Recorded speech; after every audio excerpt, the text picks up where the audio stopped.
Okay, so let's start. And so Shweta, you have the floor. All right, great. It's my great pleasure to introduce our first invited speaker for the day, Gillat Kol. Gillat is an assistant professor at Princeton University. She obtained her PhD at the Weizmann Institute and has done a postdoc at the Institute of Advanced Study, Princeton. Her research focuses on theoretical aspects of computation, particularly in the application of information theory to computational complexity. She's especially well known for her exciting work in interactive compression and coding. And today she's going to tell us about interactive error correcting codes and the magical power of adaptivity. Welcome, Gillat. It's really great to have you here. Oh, thanks a lot. And again, thank you for being up. So again, the title of this talk is Interactive Coding and the Magical Power of Adaptivity. And this is joint work with Klima Fremenko. So this is based on a bunch of joint works with Klima Fremenko and Raghavansh Saxena. If you don't know Raghavansh, he's my PhD student. He's about to graduate next year. He's really awesome. I mean, he's amazing with research. He can do other things. For example, you can see him balancing markers, tower of markers off an unstable table. This is very hard. And I think he's like, so he's a Princeton champion in this, but he's actually really good with research too. So he'll be looking for postdocs. You should definitely take him. He's amazing. Okay, so for the non-promotional part of the talk. So this talk is about interactive coding and about adaptivity. I'll tell you what those are and the connections between them. And this talk will roughly be in the convex hull of information theory, communication complexity, and distributed computing. Okay, so let's start at the beginning. And as we all know, the beginning of everything is error correcting codes. And error correcting codes are just encoding schemes that intend to protect messages against channel errors. So their usual setting, Alice wants to send a message to Bob. Maybe the message is K bits. If there is no noise over the channel, she can just send those K bits. Of course, if there is noise, she wants to encode it somehow to add some redundancy. Maybe she needs more bits. Maybe she needs N bits now to protect from errors.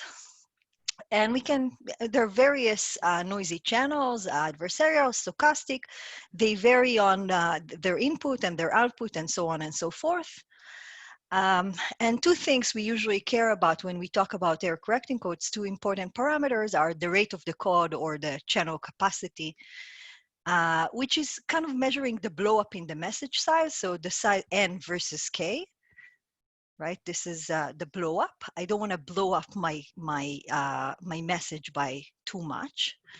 And the other thing is the distance or the relative distance, which kind of corresponds to the fraction of error you can tolerate.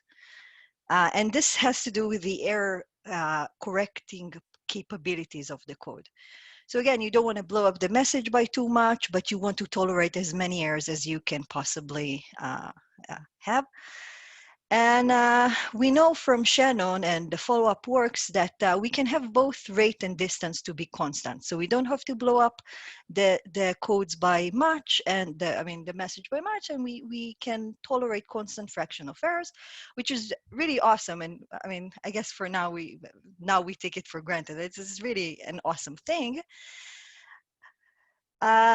Okay, so let's go to interactive error correcting codes. Those are the analogs of error correcting codes, but they're trying to protect interactive protocols instead of just messages.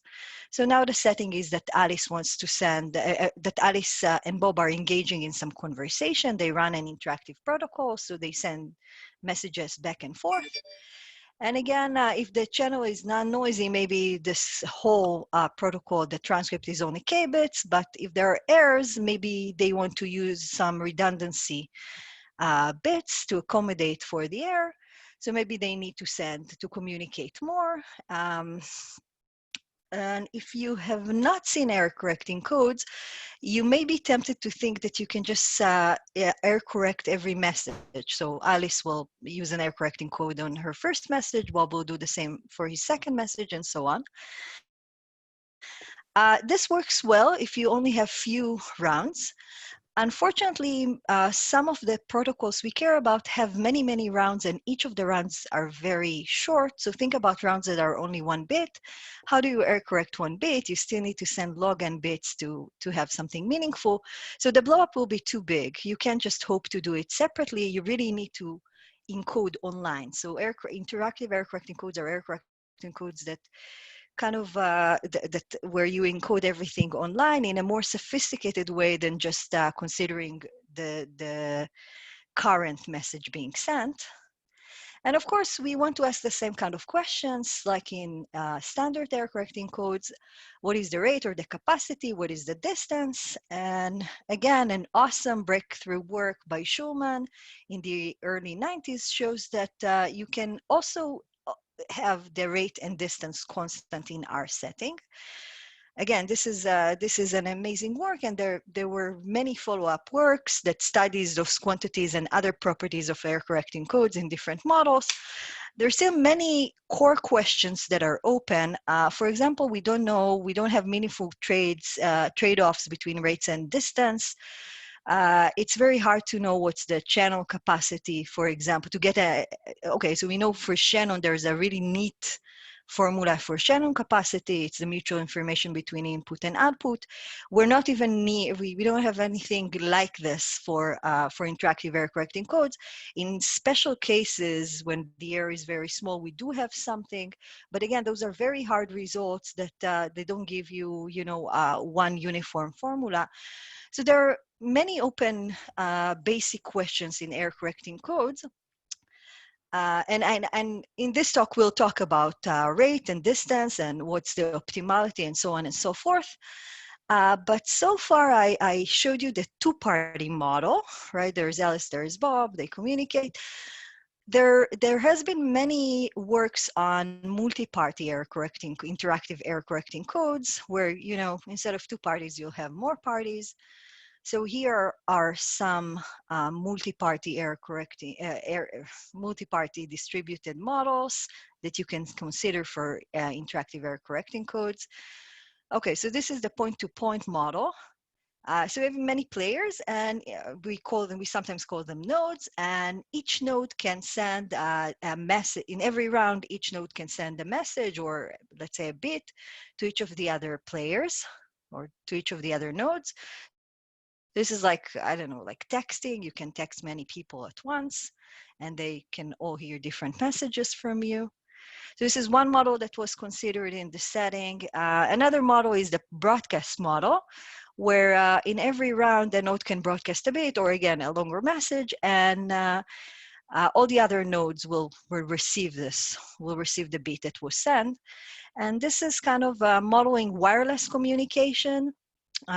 It goes by, sometimes called radio networks in distributed computing, but this is the kind of thing that it models, radios or, I don't know, antennas and things like that.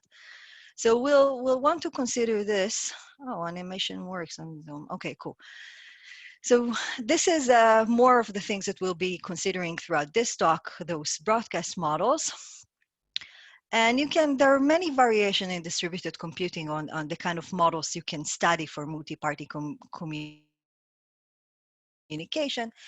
One other thing you can do is just before I had a click here, this is called single hop, but you can think about any network. So now maybe you can hear only your neighbors, or things like this. This is another thing that you can consider. And again, in distributed computing, there is like a set of models that are kind of being studied all the time. And we want to understand the error capabilities of those models. Okay, so this is error correcting codes for 2 parties, for multi-parties. Let me show you some results that has to do with optimal rate and optimal distance, and explain how adaptivity comes into play and how it affects things. So the first thing I want to go over is the question of what is the optimal rate for the noisy broadcast model. So I showed you what's the broadcast model. Let me tell you what the noisy broadcast model is. Okay, so noisy broadcast, this question was first suggested by Gamal in the 80s. And this is Gamal's model. you have n nodes and some constant fraction of error. Let's call the error fraction epsilon. Again, I'm assuming it's constant, maybe 1%. In every round, you will have a node that broadcasts a bit, B, and then each of the other nodes will get a copy of B with probability 1 minus epsilon, and the negation of B with probability epsilon, and this is independently. So players are getting different bits. They're likely to be the same bit that was broadcast, but some of them will get the flipped bit. And the question that Gamal is asking is about the simplest task you can imagine, called identity. Let's assume that each of the players have only one bit, and they should all know at the end of the protocol, they all want to know all inputs. So I have a bit, everyone else has a bit. We need to communicate, and eventually I need to know everyone else's bits. Okay, and of course, what we want to ask is about the minimum rate. How many rounds do we need to do this? Okay. Okay, so obviously, if there is no noise, you need n rounds. I mean, n rounds will suffice because you can go in order, and each player will broadcast their bit, and they all hear it well. That's fine. Okay, so now there is noise. How many bits do you need now? How many rounds, I guess, do you need now? So trivially, you need n log n n log n rounds. The reason is that you can see this by you can do this by each party just broadcasting its bit in log n rounds, and then each other party can take the majority of the bits it received from each of the nodes, and this is very likely to be correct. So okay. Node, what's the probability that node I errs on the input of node J? It's just 1 over poly because node J repeated log n times, and you can union bound over the n players. This is easy enough, and this is usually the case for classical error correcting codes and interactive error correcting codes, that if you're willing to blow up your message by log n, you're fine. Of course, we're fighting over this log n factor. We want it to be as small as possible, hopefully just blow up by a constant. So can this be done here? Well, not yet. So there's a cool result by Gallager that shows that you can do better than n log n. You can actually do n log n. So again, this is a classical result from the 80s. And that's quite cool because this means that a node should only broadcast log n times instead of log n times. And clearly what I had here, this union bound will not work anymore, right? I'll get polylog here, and I can't union bound. So okay, so Gallager has another trick. Let me show you this because I think it's a really cute protocol. Okay, so this is what Gallager is suggesting. Take your n nodes and partition them into subset of size log n. And now consider each of the sets separately. So I'm looking at one of those groups. Each of the nodes of this group, in this group, will broadcast log n times, will broadcast its bit, its input. Then again, you take majority of the bits you've heard from your neighbors. So just compute the vector x and coordinate j in this vector is just the majority bit that you received from node j. This is what we've done before too. So now we have a vector of length log n, 1 bit for each player in your group, which is kind of your guess of what this person with this node's input is. Okay, so here is the trick. The trick is you use standard error correcting codes. So let's see, be a standard error correcting code with good rate and distance. Let's say the rate and distance are 1 over 10. Yes, so what I'm doing now is I ask each player to encode the vector he got using C. And the first player in the group is gonna broadcast the first 10 bits of this code word. The next player is gonna broadcast the next 10 bits and so on. So, I mean, those X's might be different from different players, right? Each one is computing their X, but they're encoding and sending chunks of the CX. And this is done in every group over different rounds. And eventually, you know, all players in this game, all end players have heard CXs for the different groups. Those are different CXs. I want to know what's the probability that one of the nodes, one of the end nodes got CX, one of the CXs, the encoding of one of the groups with, say, more than 10% error. And I'm saying this is a small probability. It's 1 over poly n, and you can union bound over everything again. And the reason that the probability, okay, so if you have 10% error, you can still cope, right? I got error correcting code with distance 1 over 10, so I can still, I can still decode. Why would this hold? So what is the source of error in C of X?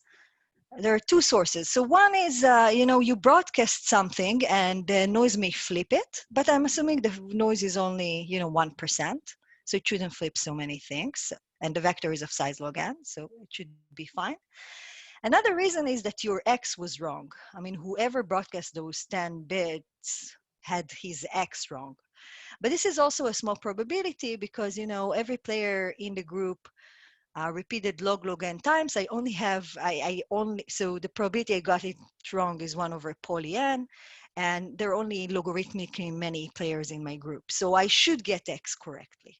So this should hold, and that's a good trick. Somehow I was able to use union bound to lower the error probability doing this trick with error correcting codes.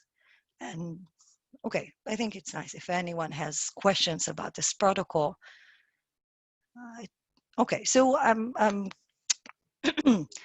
I'm giving you this protocol to show you what was done and what we build on. Of course, the question is, can you do better than n log n? It's pretty good, right? Unfortunately, you can't. So a really neat result by Goel, Kindler, and Sack shows that there is actually a matching lower bound, an n log n lower bound. Again, I personally really like this result. It's very, I mean, the lower bound is very insightful. So I liked it so much that I decided to have, you know, a competing paper. And in our paper, you can get a lower, and you can get an upper bound of O of n.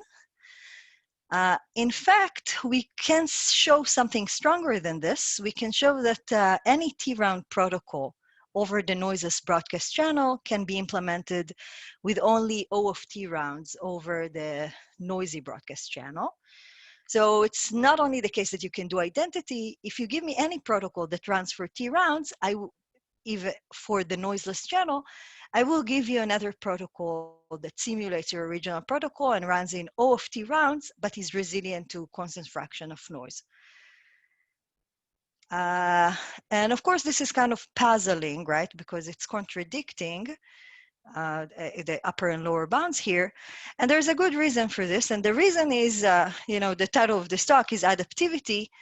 The lower bound by GKS is for non-adaptive protocols. And this is actually the setting that Gamal was originally suggesting. Our upper bound is for a slightly different model called the adaptive model. And we show that for adaptive protocols, you can do better. So let me talk about this difference between adaptive and non-adaptive, which turns out to be crucial here and in other scenarios in interactive error correcting codes. Okay, adaptivity.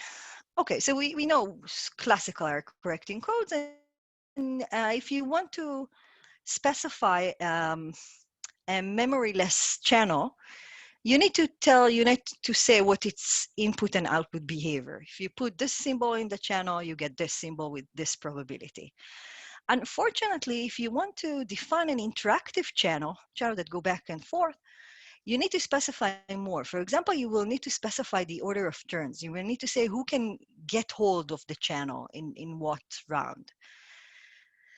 And we distinguish non-adaptive protocols. These are sometimes called static or oblivious protocols from adaptive protocols. So in non-adaptive protocols, for non-adaptive protocols, the order of broadcast, the order of turns is known in advance. So before we start the protocol, before we get our input, before we start talking, we know who's gonna talk in round 1, 2, and so on. It's not a function of our inputs. It's not a function of the noise in the channel. It's a function of anything else. It's predetermined. In contrast, in adaptive protocols, nodes can make the decision of whether to broadcast or not based on everything they know. So they know their inputs, they know the transcript they had before, and they can use everything to decide if they want to speak.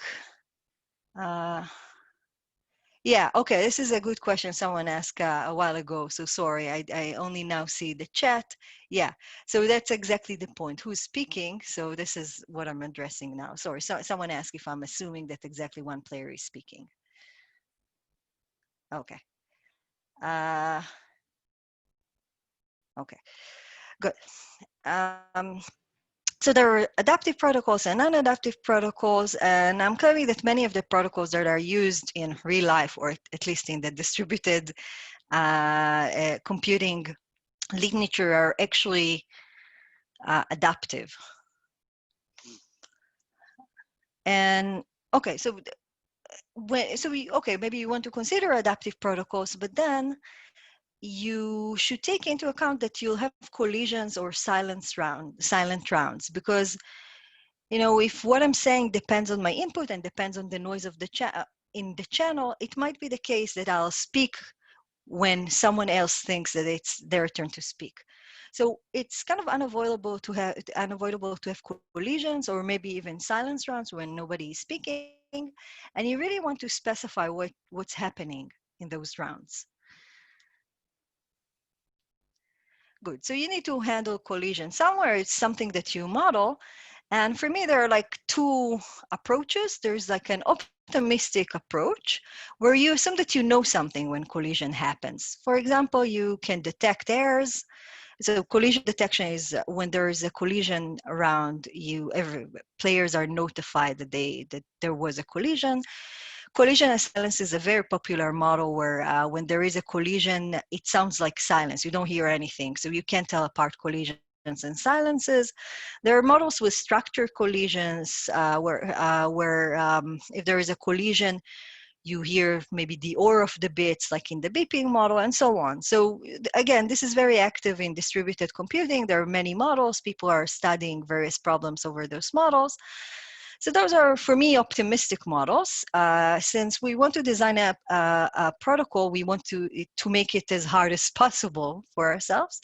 And we can also consider a pessimistic model where, if there is a collision or silence, all bets are off. I don't know what I'm getting. Actually, the worst thing that I can imagine is that there is some adversary that will, those kind of rounds will control everything that everyone hears.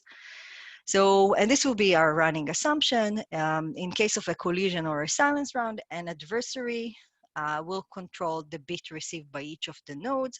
It can even be a different bit. It can give each of us whatever he wants. So really, you don't want collisions or silences because you give this power to the adversary. It's not part of, he's not charged for it. He just gets to corrupt it for free. And the motivation for this kind of model is, again, I try to look into this. I don't know what really happens when there are collisions in real life. Sometimes it's just really unspecified. You don't know what's going to happen. You can't get any information about any of the signals. So this is kind of modeling this. It's also good because it's preventing this phenomena called signaling. Let me not get into this. Okay, so we want to assume this pessimistic model and show that even under this model, we can do better than, n log log n. We can have constant rate codes. But how can such weak adaptivity help us? Right? It's very weak. Okay, you can be adaptive, but if there is a collision, then all bets are off. So how can you use this? I think there was another question. Let me check. Can you skip rounds and not speak? Yeah, you can speak. So or does that, okay. So yeah, you can decide. So in the model we're considering now, in this pessimistic model, or most of those models, you have three options. You can speak and say 1, you can speak and say 0, or you cannot speak. So you can speak and say, generally give any symbol, or you cannot speak. Gillat, just so you know, you don't have to monitor the chat. Shweta is going to monitor it for you, and she'll tell you. So don't worry about running Okay, back I'm and forth very to the stressed chat. about Yeah. No, it's stressful. I'm sorry. I should have said so before. Yeah, Don't worry about it. So I'll interrupt you and okay, so I repeat get the questions to you.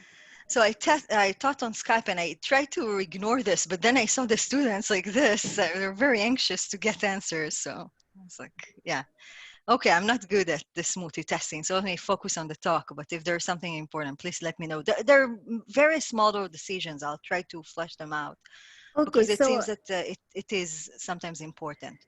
Yeah. But before you start again, true to my promise, I'll repeat a question that's just come up. Okay. So someone asks, are we measuring bits or rounds that are relevant for skipping? Yeah. I'm sorry. I get confused because I'm used to bits, but in this model, it's basically the rounds. So yeah, if you're communicating bits, I mean, if every round is a bit, then you're okay. So yeah. Okay. And I mean, the original model is about rounds. For us, rounds are bits, so we don't worry about this. Okay. And another question is, what kind of channel synchronicity are we assuming? So synchronous rounds. partial. I'm assuming that we have rounds. Okay. Okay. So in every round, you can either speak or not speak. I mean, you speak, you say a bit, or you don't speak. So okay. one of the sorry. Yeah, sorry. I guess the questions kind of piled up here. Is there a limit? Is there a limit on the error that this protocol can tolerate? Yeah, I mean, it will be some constant error, some small constant error. Okay, so here I'm trying to optimize over the rate, and it will work for some, a regime of epsilon, some constant epsilons. Next, I'll show you how to optimize over epsilon. I mean, over the epsilons that you can tolerate. So here I'm thinking of epsilon as like a small constant, and I'm trying to get constant rate. So let me say that part of, I mean, the models, there are so many questions, and I wouldn't want that the answer for each one of those variations will be different. So part of, the modeling decision is to try to make your protocol be as general as you can, right? So this is why we consider this pessimistic model. We're trying to, to allow as few resources as possible for this algorithm to be as robust as possible. Okay, so yeah, adaptivity turns out to be a key, even this weak adaptivity, but other things are less of an issue here.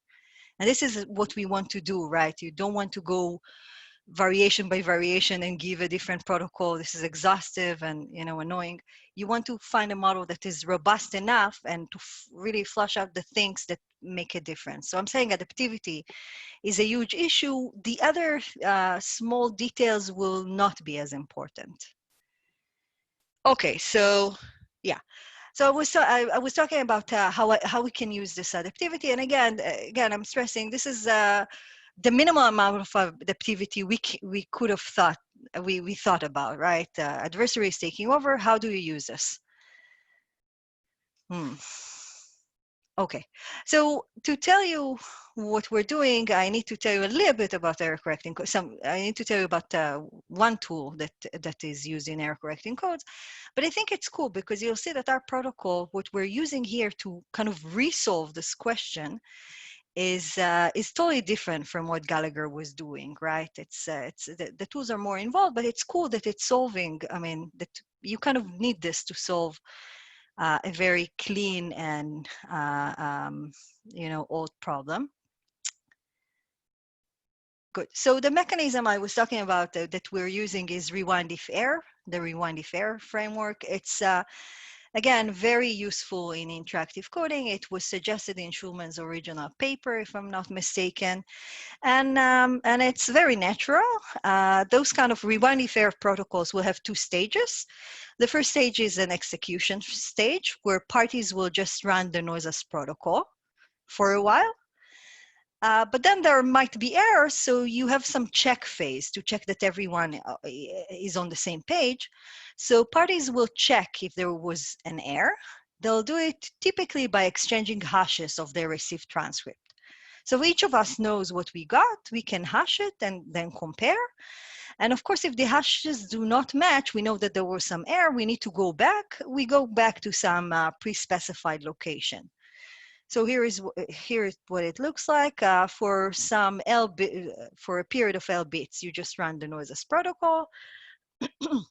Then you have some check phase, and it's better be that the check phase is like shorter than the execution phase, okay, to not hurt the rate. And the reason you need this is that you typically, okay, so I didn't say that, but if there is an inconsistency, you go back to the beginning of this block or some specified place.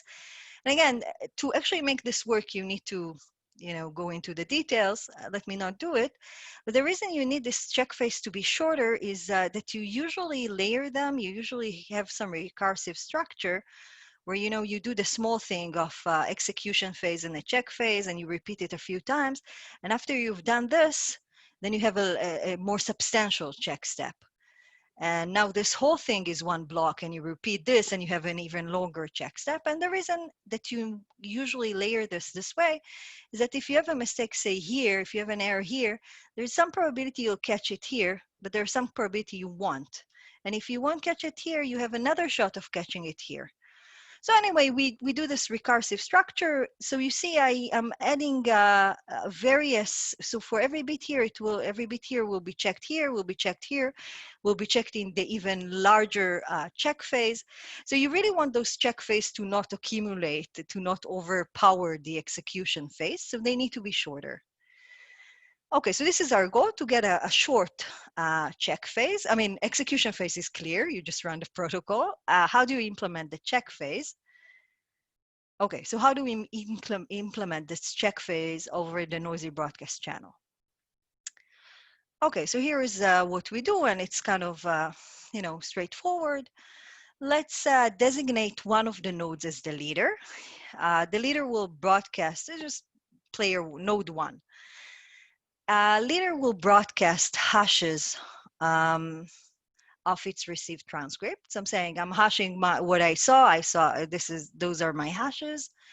All other players are comparing what they have against the hash given by the leader. And let's say that they set their bit. So every player has a bit B. It's set to 1 if the hashes of this player different from the leader. So BI is 1 if player I, if BI is 1 if player I is unhappy. Player I knows or saw an error. Okay, so in this case is unhappy. What I need to compute is basically an OR of those bits, right? I want to know if someone is unhappy. If there is someone who's unhappy, I will rewind. I'll go back to some pre-specified place. Okay, so it's about, okay. It's an easy scheme. The only thing is it may not be clear how to compute the OR of those bits. So you have n players, you want to compute the OR of those bits to know if there's someone who's unhappy. And this is one of the keys for this work. So Gillat, let me interrupt you. There's a question. Do we assume a complete graph so the leader knows everything? Yeah, I think I had it in. I assume a complete graph. We have a follow-up work, as long as you ask. We have a follow-up work for networks. I think it was, it's a very recent work from the last talk or Fox. And for general graphs, this is impossible. You can't run the scheme. So this is working just for the click. For the original Gamal setting, where you have this, you have a complete network, a single hop network, it will not work for any network. Unfortunately, we have a log n lower bound on the blow up for general networks. Okay, but it is working for click, and this is generalizing Gallager's algorithm for the slightly different model. Okay, so I was talking about this OR protocol, and the OR is kind of required to implement the check phase.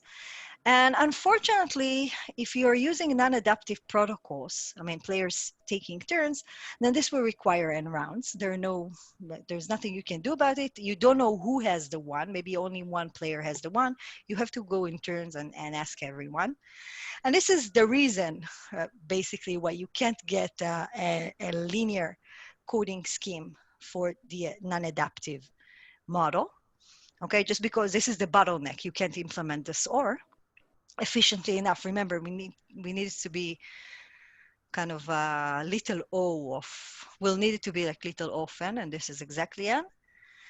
Okay, can you do better if I'm allowing you to use adaptivity or weak adaptivity? Again, it's unclear that you can do better because what can you do? Maybe you have many players with one.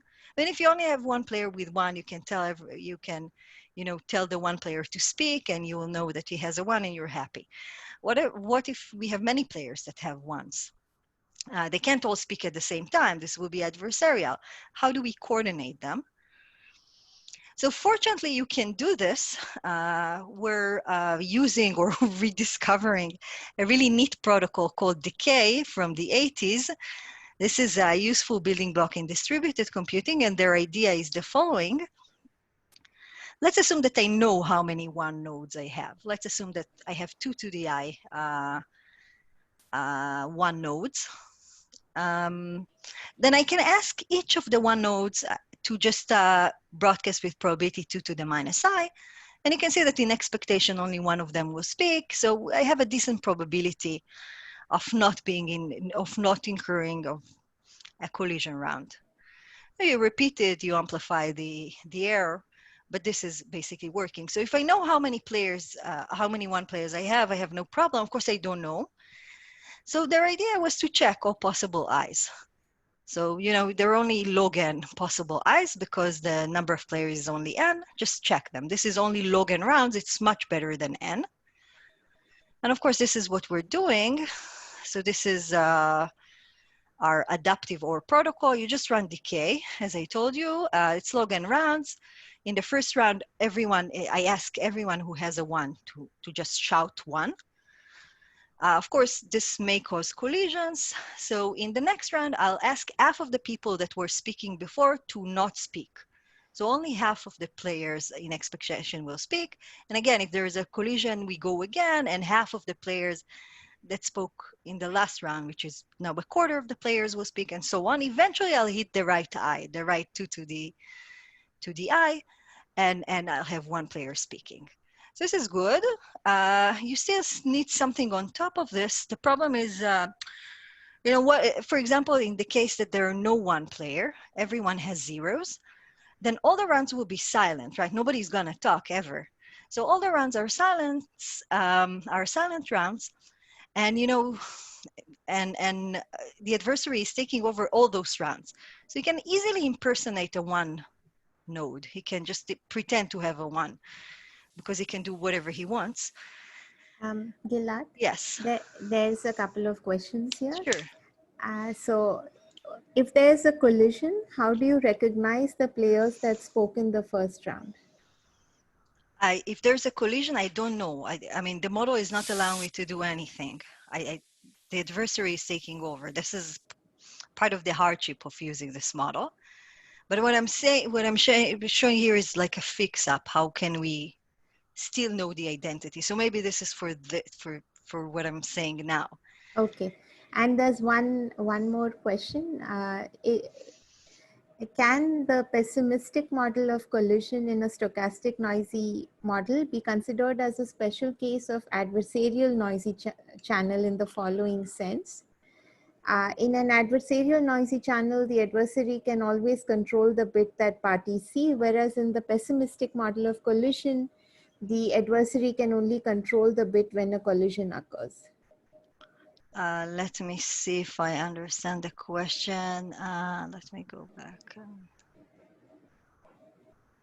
So the pessimistic model of collision, can we view it as a special case of the adversarial noisy channel?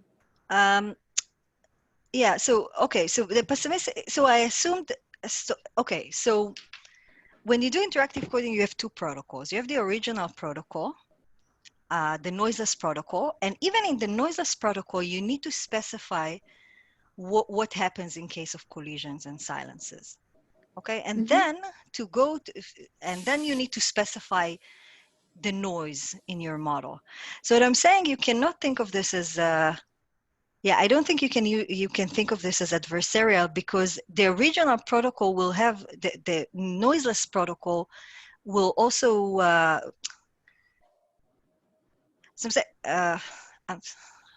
okay, let me see if I'm not sure I got the question. Okay, I think we can take it offline. I mean, it's not super relevant to the current what you're talking about right now. We can come back to it if we have time.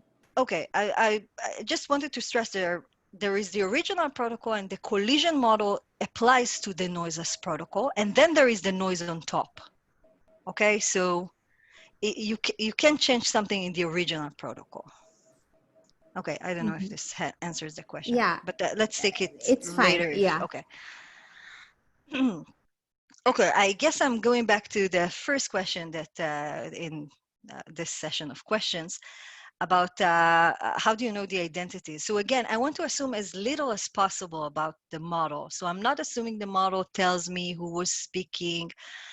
Even if you're the only one speaking, I don't want I don't want to assume that I know your identity, anything like this. Again, I want a robust model to assume as little as possible. And then it is possible that, you know, maybe all the rounds were silenced, or many of the rounds were silenced. The adversary took over, pretending to have a one. How do I know this? I don't know the identities. It's not like it's saying, oh, now the adversary is talking. So how do I know the identities? So this is why in my decay, I ask the players to not just say one, I ask them to give their identity. Okay, just give me your number. And the reason I need this is just to verify their identities later. So after the decay, decay is log n rounds. For each round, I may get an ID of a player that claims to have a one, right? It might be a fake ID that the adversary put in, but I'm going to verify it next. So I have my leader. The leader saw some list of IDs. Now we can call the names of those people. I mean, player 7, do you have a 1? Then player 7 is saying yes or no. So if the adversary is trying to insert like false IDs, it's not going to check out, right? The player is going to say, no, sorry, it was probably the adversary. So this is how we you know, take care of fake IDs or of fake rounds where the adversary is trying to pretend to have a 1. So again, I mean, we're trying to assume as little as possible from the model and have the protocol do the work. Okay, so this is the OR protocol. I mean, there's some other details in the OR protocol, but this is how it goes. You can see it's only log n rounds, or I don't know, maybe polylog n rounds when you do all the repetitions, but it's a little off n. It's like much better than n, and this is the core reason we can actually do concentrate coding. So this is good. Check phase with low communication with few rounds, good. There's a downside, but because the check phase is good, it's efficient, but it almost always fails. So even if my execution session or phase is short, maybe they send like 5 bits of the original protocol and then checked. Even then, since there are n players, one of them is going to be unhappy, right? There is a constant fraction of errors. So it's almost surely that one of them is going to be unhappy. Actually, many of them are going to be unhappy. So the OR will always give me 1 and I will always rewind. So I can't make any progress this way. So, okay, good. I know that I need to rewind. It's clear that I need to rewind. So what do you do? So our observation was that it's not like all n players must be happy all the time. I don't really need to ask all players if they're happy or not. It's okay if you're not happy, as long as you don't have to speak soon. So if you're talking in like 1,000 or 1,000,000 rounds for now, it's okay if you're unhappy. We'll make you happy eventually. So we only care about the players that will speak in the near future, and the rest of them we just ignore. So only nodes that may speak next, and we can identify those, will participate in the OR. to make the other ones happy. But eventually, in a million rounds, you will need to know, right? So we're using a mechanism called tree codes. I don't want to get into this, but it's a mechanism that will allow me to eventually let everyone know. But I have more time to do this. So I'm not stressed now. So you can kind of amortize this knowledge over time and make sure that when someone needs the knowledge, he will gain the knowledge. So again, there's some complication going into implementing the mechanism. I don't want to go into this because like I mainly wanted to demonstrate how we use adaptivity. There is structural things that you need to do for this to actually work. Okay, so I'm gonna, this is all I want to say about the rate of the noisy broadcast model, and I'll show you another result. First chance, okay. So there's a quick question before you move on. Sure. We have to assume that the original protocol is non-adaptive, right? Oh, shoot. Yeah. So I was hoping to not have to admit this, but let me just admit it out loud. Yeah. So this is a drawback that we have in almost all our encoding schemes. I'm assuming, so I'm strongly assuming to know who's going to speak next, yes. I need to, I unfortunately need to assume that the original protocol was non-adaptive. So it's still a generalization of, you know, Gallager and all of those things to this model. But I would want to have what we call an adaptive to adaptive protocol, compiling scheme, taking an adaptive protocol and convert it to another adaptive protocol. Currently, I think it's impossible. Unfortunately, it seems that the lower bound is also impossible. So yeah, this is something I'm like dying to know if this is possible. Currently we think it's not, but the lower bound seems to be very complicated here. But yeah, I maybe needed to admit this. I think it's written in the theorem, but yeah, I'm taking something that is non-adaptive and compiling it to something adaptive, and I don't know how to improve this. It will be super interesting if someone can. We have very few results about compiling adaptive protocols. We actually have a negative result for the beeping model. But again, those are tend to be technically very involved. And unfortunately, I don't see ways to get upper bound, just lower bounds there. Yeah, okay. Yeah, good catch.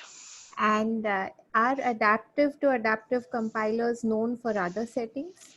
So no, so that's the problem. We have one negative result. I think it was in this POTSI, like very recently, but it was a negative result for a related model. No, I don't know any positive result. I don't know of any variation. And I want to say yes. I want to give you protocols. A, because people like to see protocols. B, because it's very hard to do lower bound sometimes. So I'm trying to give protocols, but yeah, I don't see of any setting. I mean, in very weak settings, I can say yes, but in like a general nice setting, I don't see a way of saying yes, and it's probably a lower bound, but who knows? It's on the to-do list for a while, but seems to be challenging. Mm-hmm. Okay, good catch, yeah. Okay, I'm gonna switch gears a little bit. We talked about rate. I wanna show you results about distance, so about optimal air resilience. I'll demonstrate this for two parties and not multi-parties. Not multi-party because okay, let me not say why. But again, I'll show you how adaptivity comes into play. So again, I'm talking about distance. I'll talk about a two-party model. It's easier to demonstrate the ideas there. Okay, so here is the question. It's a maximum air tolerance, which is basically maximal distance. And I'm asking, what is the maximal fraction of adversarial errors that two-party interactive codes can protect against? So I'm going back to the standard setting, two players, Alice and Bob, in interactive coding. What can I tolerate? What fraction of errors can I tolerate?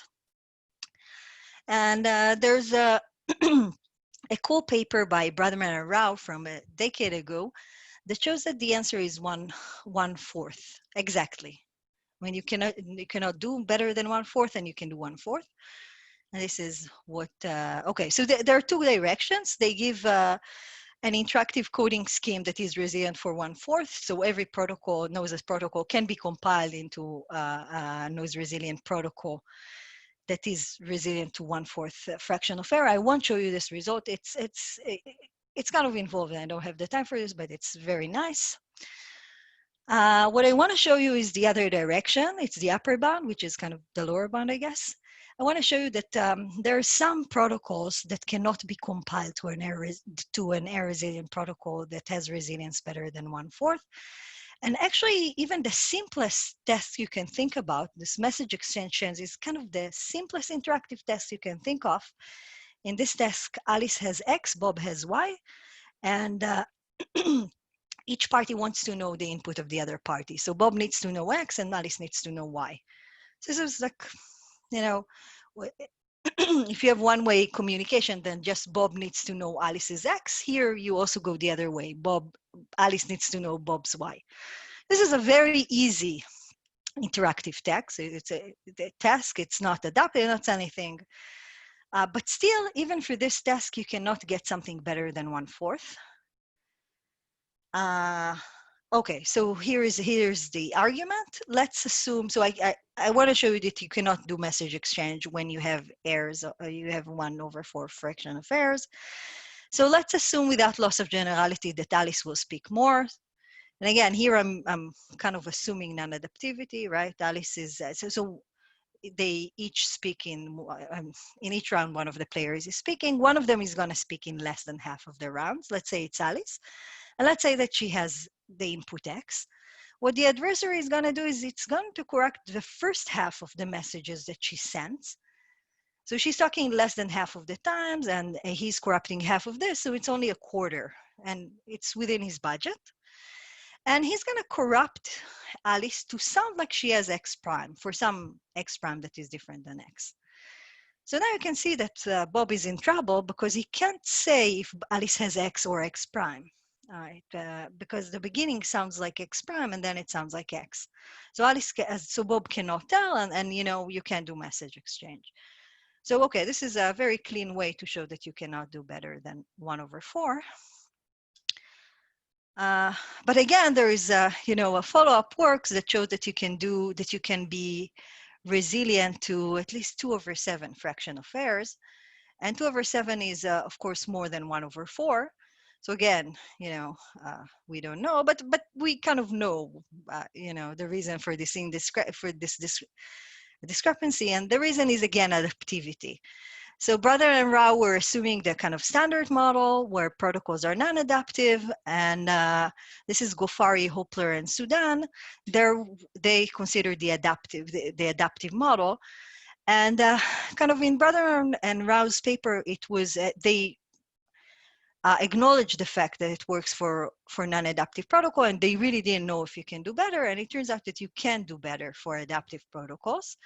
So this is the work, this is the follow-up work, and again you can see that adaptiveness buys you something. You can do better with adaptive models, and the question is again why? I mean, we've seen one manifestation of this, but this was, we use some distributed computing trick to overcome this. It doesn't seem to be in what we need here. So why is adaptivity helpful for distance? So the overall idea is that if you have adaptivity and you want to save on distance, what you can do is dynamically allocate more resources to the party that was corrupted more. So suppose the adversary is targeting the communication between Alice and Bob. Bob will not learn Alice's input. But if they know this, if they know that Bob was corrupted more, then maybe, Alice can speak more, right? So he will get X eventually. So you give more resources to, the weak party, the party that was bullied, okay? And you can see that once you consider those models or this technique, the lower bound I just show you doesn't work, because the first thing I assumed is that Alice is speaking less, or that I know who's speaking less. And I said it without, that it was without loss of generality. It's actually without loss of generality if the protocol is non-adaptive and everything is predetermined.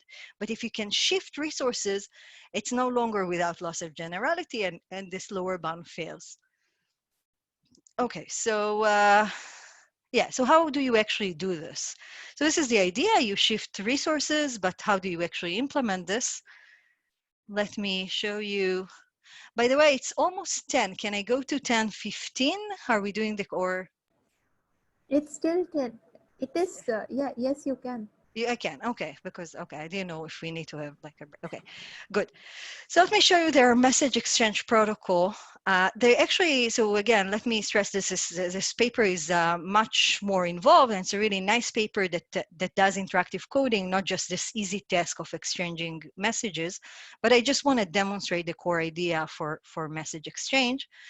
This is their protocol. You can see the first three, and so, and think of this as a large number. It's some function of epsilon of the error, but okay, that's just a large number for us. For the first 3 n rounds, Alice will send her input. So I'm assuming large symbols now, okay? Let's assume you can send the entire X. You can reduce it to smaller symbols, but again, let me not get into this. So in each of those 3 n rounds, Alice will send her input. Then in the next 3 n rounds, Bob is sending his input. And then there is another there are another n rounds where I don't know who's going to send their input. One of them is going to send it, but I don't know which one. And this will, of course, depend on the communication so far, or on the pattern of errors. So I have the freedom to decide who's going to speak here. So the first 6 n rounds are non-adaptive. I know exactly who's going to talk. The last n rounds are adaptive, and it depends who will be corrupted more. And you can see that this protocol has 7 n rounds. Since I'm shooting for 2/7 fraction of errors, the error budget of the adversary is 2n. This is what I need to work against. Okay, so let's see how this protocol works. Okay, the first thing I'm claiming is that if Bob receives more than 2 n messages that contain the same message X, that same input X, then Alice's input must be X. So if I get X 2 n times, it must be the right thing. Why? Because the adversary's budget is only 2 n. So he cannot corrupt more than 2 n messages. So if I saw X 2 n times, more than 2 n times, it must be the right thing. Alice must have sent it. Okay, so it's good to know. If you hear something 2 n times, it's the right thing. And I wrote it for Bob, but it's the same for Alice. If Alice saw the same Y 2 n times, it's the right Y. Second claim is that after 6 n rounds, when you get to this point, when you're at the end of the non-adaptive part, when you're here, at least one of the parties knows the other party's input. Either Alice knows Y or Bob knows X. I don't know which. But this must hold because the adversary budget is 2 n. So one of the parties will be corrupted less than n times. There's no other way. So out of the 3 n times that a party is receiving, maybe n of them is going to be corrupted for one. So one of them is going to hear 2 n times the same value, and this is the right value. And he will know that this is the right value. So one of them knows after 6 n rounds, and this is indeed why they chose the number this way, why you need 3, 3, and 1. And now what he's going to do, the rest of the protocol that I didn't write, I didn't specify what to do here. What they do is there's an informed party. The informed party knows that it's, and if you know, you kind of know that you know, right? So if I know the value, I'm gonna send my value because I think maybe the other person did not get it. There's a chance that we both know and we'll both talk. That's fine. Whatever, something bad is gonna happen, right? But we already know. But if one of us know and one of us does not know, then the party that knows gives more information to the party that does not know, and this is enough for the party that does not know to know. So this is how it works. It's again, it's a really neat trick where you shift resources, yeah, and you need to do more to do interactive coding. This is just the easiest task. This is one example, right? Okay, so it's a cool protocol. The question is, can you do better than 2/7?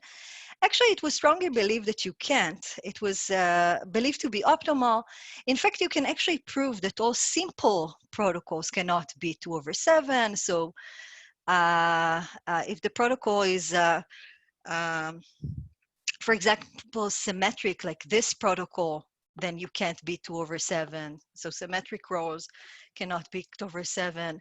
If they alternate, if the terms alternate, you can't be 2/7. So for many, natural protocols, we can show that 2/7 is optimal. But we were recently able to break this 2/7 barrier and show that 2/7 is indeed not optimal. You can actually do more. If you have adaptivity, you can actually do more. You can do better than 2/7. We actually got the exact constant. So we have a lower bound for message exchange. We also showed the lower bound, which is kind of involved. As I said, lower bounds for adaptive models are involved because once you change something, then the order of turns can change. But we were able to also get a lower bound. I won't talk about the lower bound. Let me say something about our upper bound.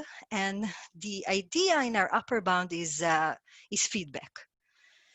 This is a very nice protocol. It seems that, okay, what can you do? Alice only has X, she'll send X. Bob only has Y, he will send Y. But actually, Bob here has something else that he's not using. He has some statistics about the noise in this part. So maybe he got, 3N messages that are the same, and then he knows that there were no errors. Or maybe he got only, 1.5 N messages of this kind and 1.5 messages of this kind. Then he knows that the adversary already used much of its budget. So we're losing some information. It seems that Bob only has Y. No, Bob has some statistics about what went on here, and he can give feedback to Alice. And we'll see that this feedback is really useful. So how do you use feedback for this? What I'm going to show you is, it's a very simplified setting. Let's assume that, at this point, at the 6N point, Alice magically knows if Bob knows.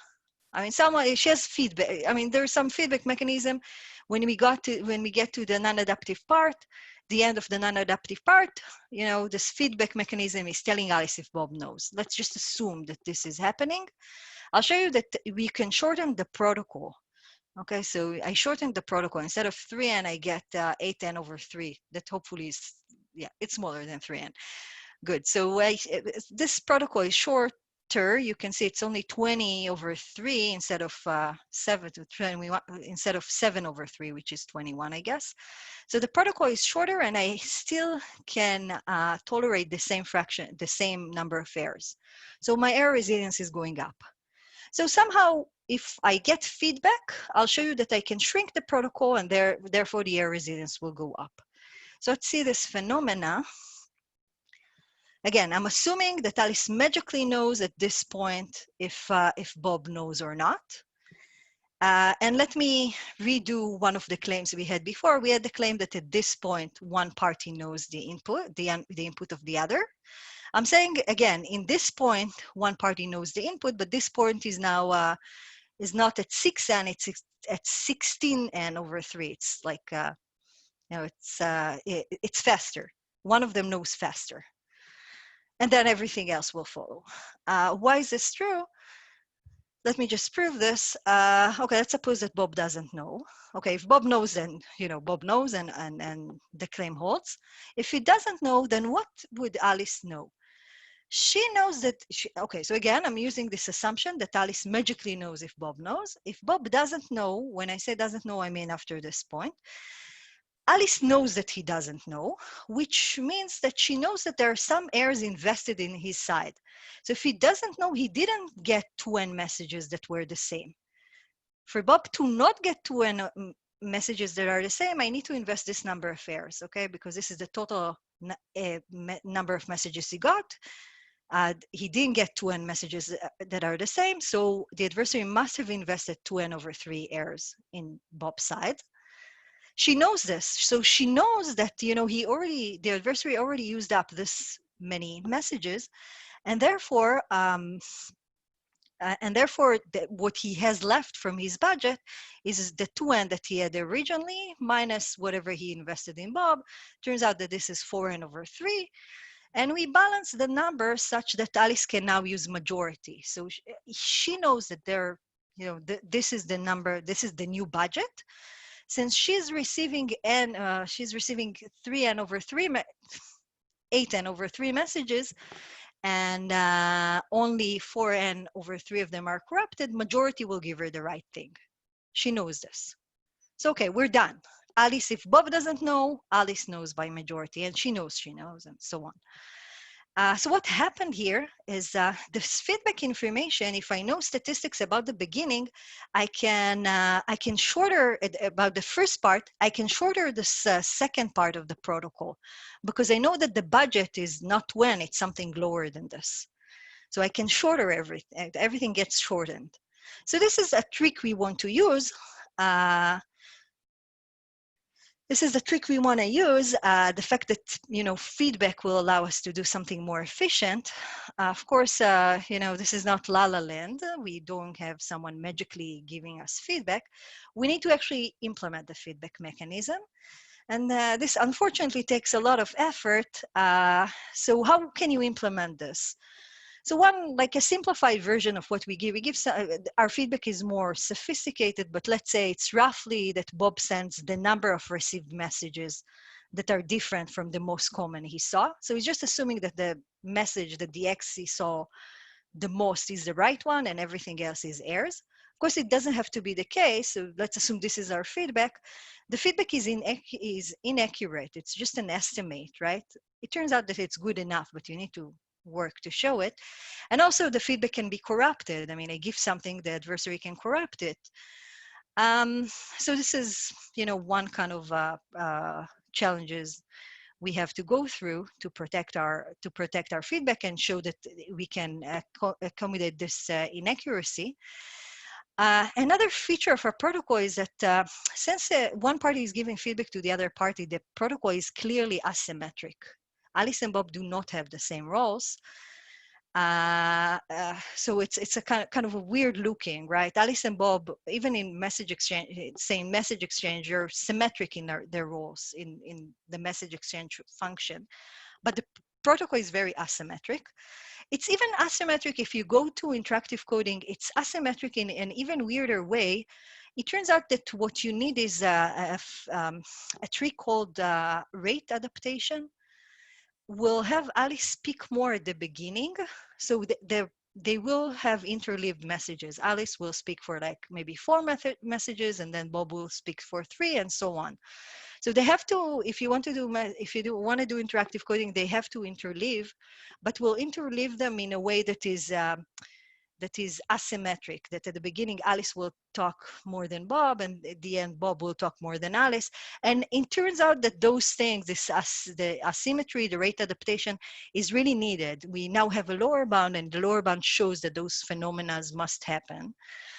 There are other challenges now that the coding procedures are not as simple as just output the thing that you saw most often. We take some weighted majorities depending on whether the message was got feedback or not. So, okay, the mechanism gets more involved, but again, I wanted to show the phenomena of how you can use adaptivity. So this is was the running idea of this talk, that adaptivity can buy you stuff, and there are other results in our literature. So I think this is my last slide. Let me see.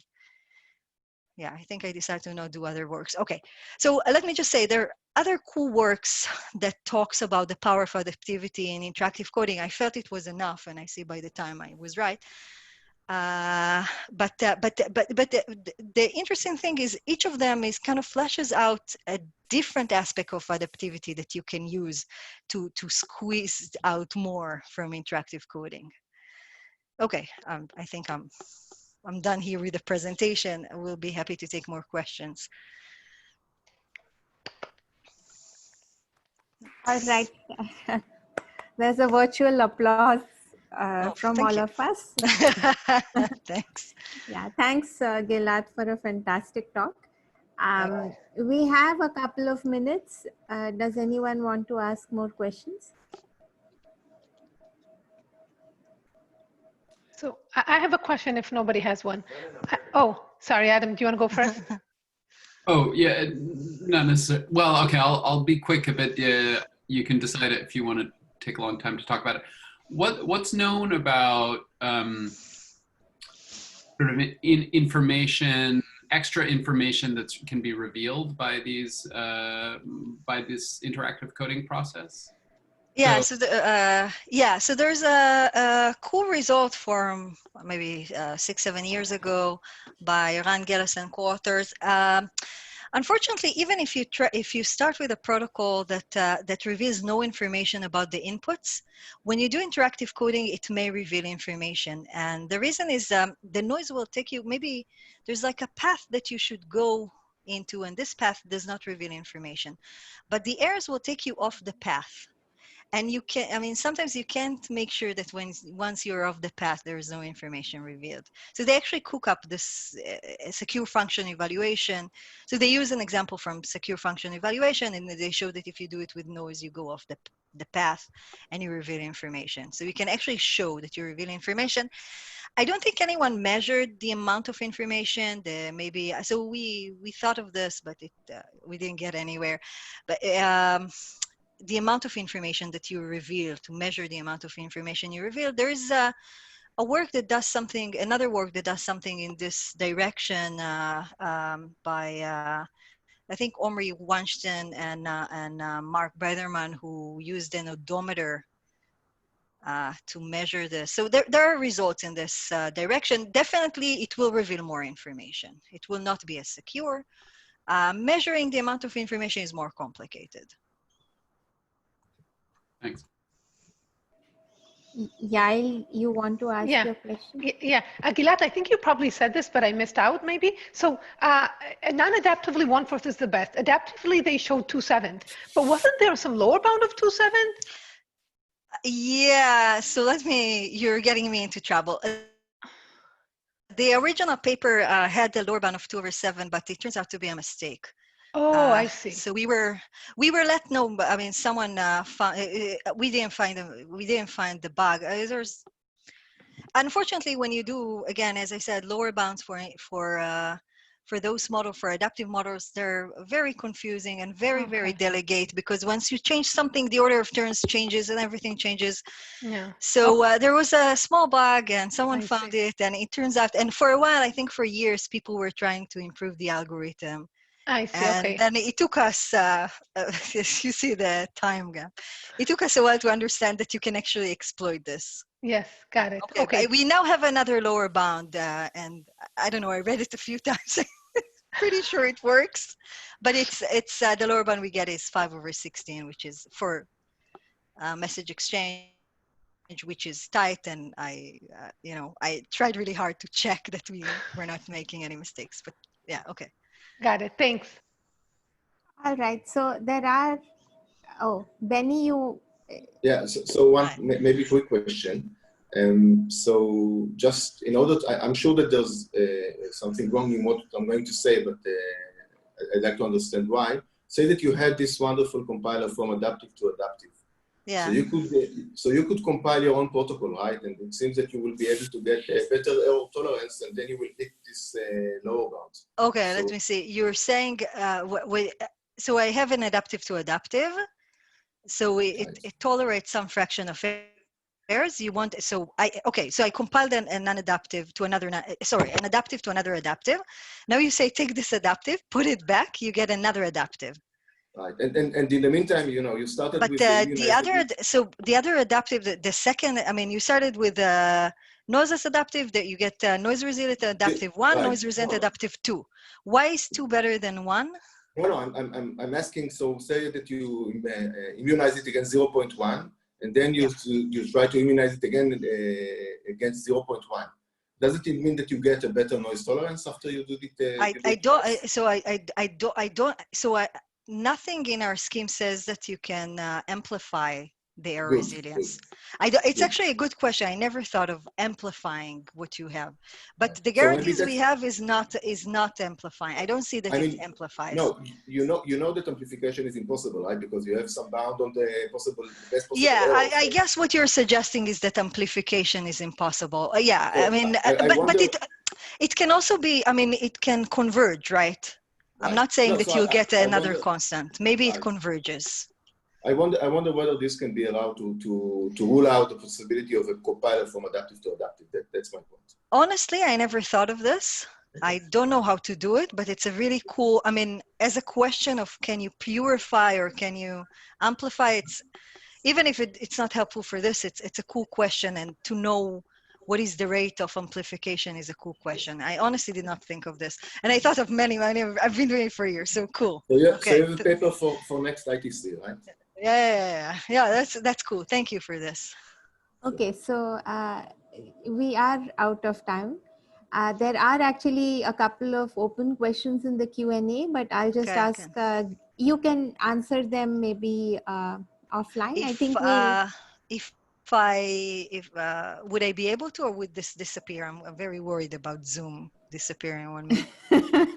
You can type in. Well, I mean, Okay. I've copied them. So, you know, in the Okay. worst case, I can send them to you, but I don't want to put the conference off track. So let's end the session now. And thank you guys. It was, thank you for